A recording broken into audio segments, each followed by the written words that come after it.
In the early 70s, OPEC didn't like what we were doing in Israel. Same old story. And so they cut off our oil supplies. So some of you will remember these long lines at the gas stations. And we feared we were going to have another depression like the 1929 depression. And so the U.S. Treasury Department came to me and other economic hitmen and said, listen, you know, we can't allow OPEC to blackmail us anymore. You guys got to come up with a plan so this will never happen again.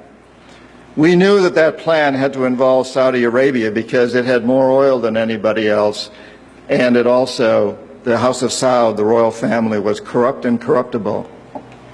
The long version is explained in the book, but the short version of what we did, the deal we finally struck with the House of Saud, was a deal whereby they would return almost all the money they made from selling oil to the United States, invested in U.S. government securities.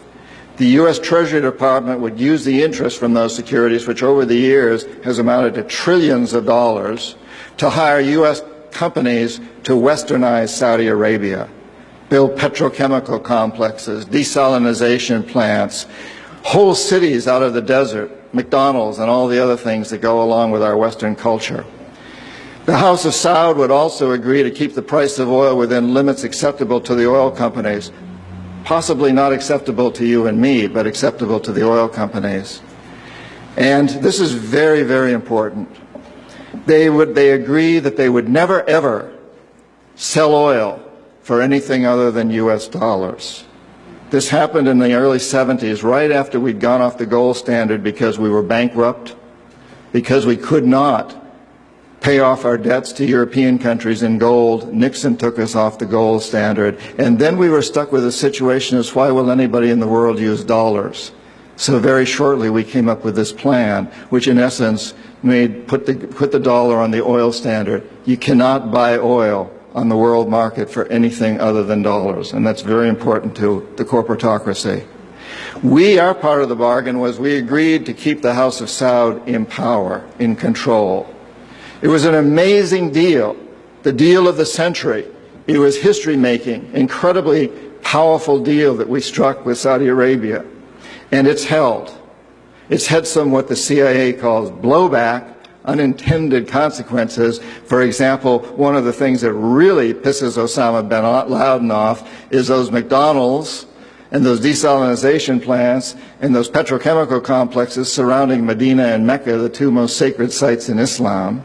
And it pisses off a lot of other Muslims in Indonesia and all over the world.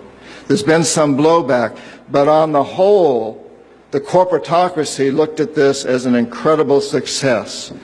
I had done my job. We economic hitmen did a great job with that one. So we decided that Saddam Hussein ought to accept something very similar. Now, probably a lot of you know that Saddam has been our boy for a very, very long time. You may remember Abdul Karim Qasim, who was president of Iraq in the early 60s. Qasim came up with a unique concept. He said, Iraqi oil ought to go to benefit the Iraqi people. How novel is that?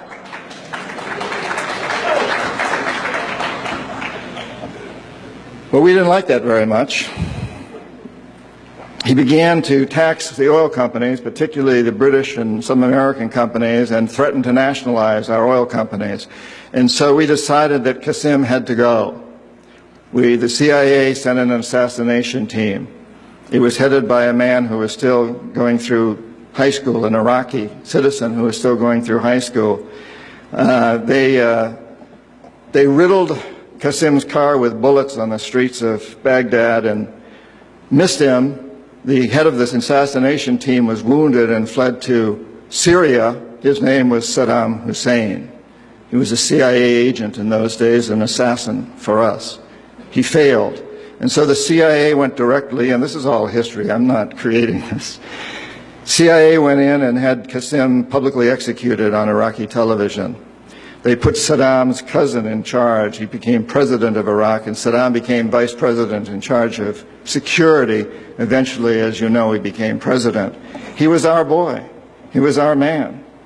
And so and we sold him a lot of, and gave him a lot of tanks. We built him, Bechtel built him big chemical, I ought to know, my father-in-law was chief architect at Bechtel, built Saddam big chemical plants that were used, and we knew that they were used to make mustard gas and other chemical weapons that were being employed against the Kurds and later the Iranians. We knew this, but we sold him these things. And in the 1980s, we decided that Saddam Hussein ought to accept something similar to Saudi Arabia. It was such a successful deal, because after all, what we want to do is control the Middle East and control the oil in the Middle East. And incidentally, I'm going to get back to Iraq in just a moment, but for those of you who think that Israel is about creating a homeland for the Jewish people, you're as deceived as most of them are. It's partly about that, perhaps, but what it's really about is creating a surrogate fortress in the middle of the Middle East.